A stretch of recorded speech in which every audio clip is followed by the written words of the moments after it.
बच्चों, आज हम लोग जो है ब्रैग समीकरण के बारे में हम लोग डिस्कस किया जाए कि ब्रैग समीकरण क्या है। क्योंकि एक डब्ल्यू ब्रैग और एक जो है विलियम एच ब्रैग जो पिता पुत्र दोनों थे और उन लोगों ने क्रिस्टल के बारे में जानने की कोशिश किया था। ये बात जो है 1909 और 1913 की बात है।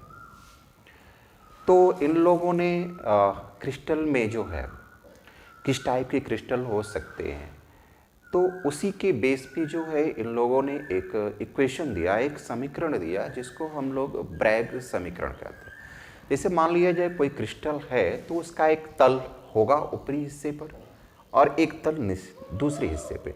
जब हम लोग उस पर कुछ रेज को, कुछ किरणों को पास कराएंगे तो जब वहाँ से क्या होगा, जब किसी तल पर आएगा तो दूसरे तल से क्या होगा, वह रिफ्लेक्ट भी होगा, वापस भी जाएगा। इसी के बेस पे उन्होंने एक समीकरण जो है क्रिएट किया जिसको हम लोग ब्रैग समीकरण के नाम से जानते हैं। जैसे मान लिया जाए ये एक पॉइंट है यहाँ पर और यहाँ से ये किरण आ रही है, तो उसी एंगल पे जो है रिफ्लेक्ट भी तो होगी। ये इस साइड में चली है, ये मान लिया जाए निचले हिस्सा है और यहाँ से ये सीधे आ रही है, तो फिर यहाँ से भी ये जो है सीधे चली जाएगी। अब यहाँ से यदि हम लोग लेते हैं कि ये हमारा जो है ये एक तल पहला था, ये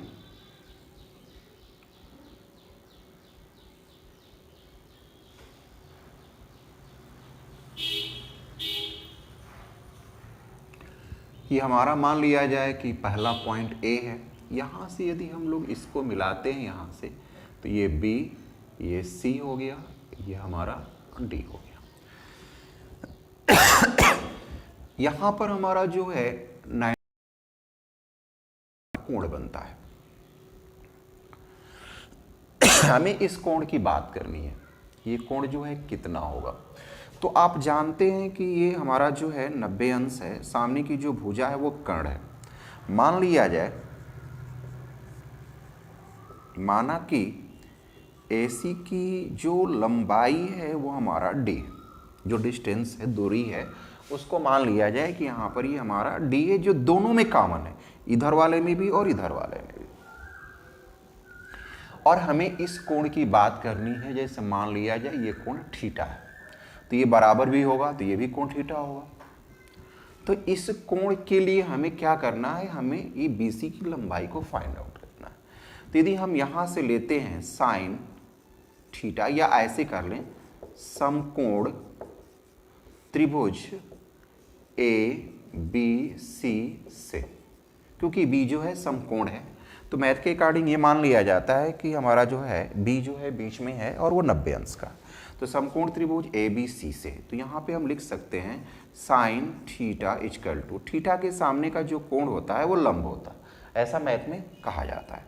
तो इसको मान लिया जाए कि यह लंब है और साइन थीटा बराबर होता है लंब बटा कर्ण, यानी कि हो जाएगा हमारा BC अब बटा कर्ण हो जाएगा हमारा AC।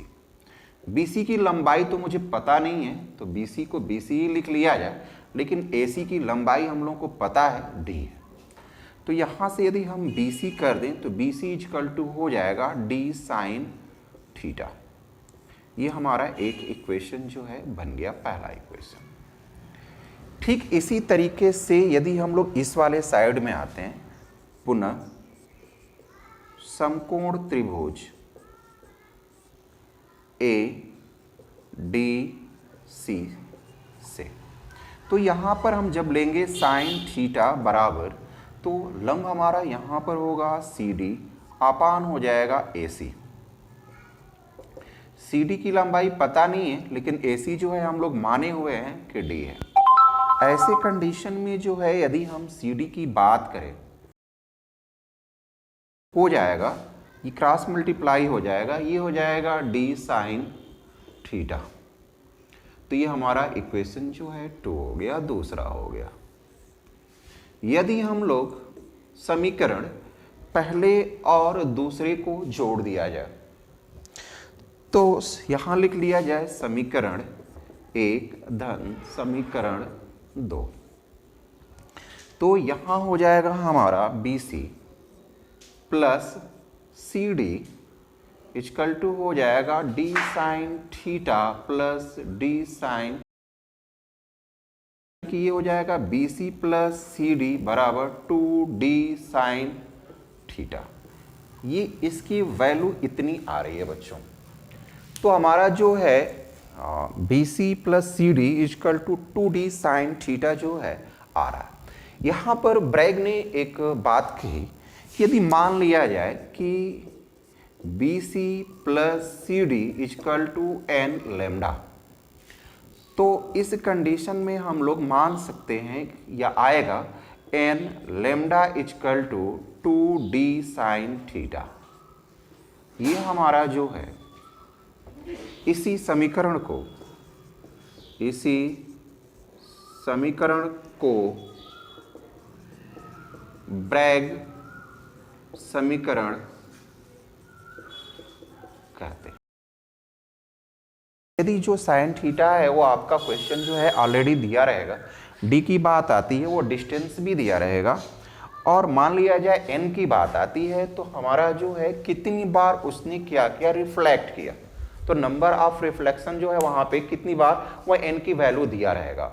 वहाँ 1 दिया हो, 2 दिया हो, 3 दिया हो, तो आप उसकी जगह पे, और लेमडा जो है आपको पता है कि इसको हम लोग तरंग दैर्घ्य कहते हैं, तो उसकी भी वैल्यू दी रहेगी कि उसकी तरंग दैर्घ्य जो है कितनी है। जैसे मान लिया जाए कि यह ऐसे आ रहा है तो ये यहाँ से ऐसे भी जा रहा है, तो इस कंडीशन में जो है आप इसके तरंग दैर्घ्य जो है या तो दिया रहेगा या तो निकालना होगा, तो बाकी की वैल्यू दिया रहेगा। हमारी प्रॉब्लम थी ब्रैग समीकरण, और इसी समीकरण को हम लोग जो है ब्रैग समीकरण के नाम से जानते हैं बच्चों। थैंक यू बच्चों।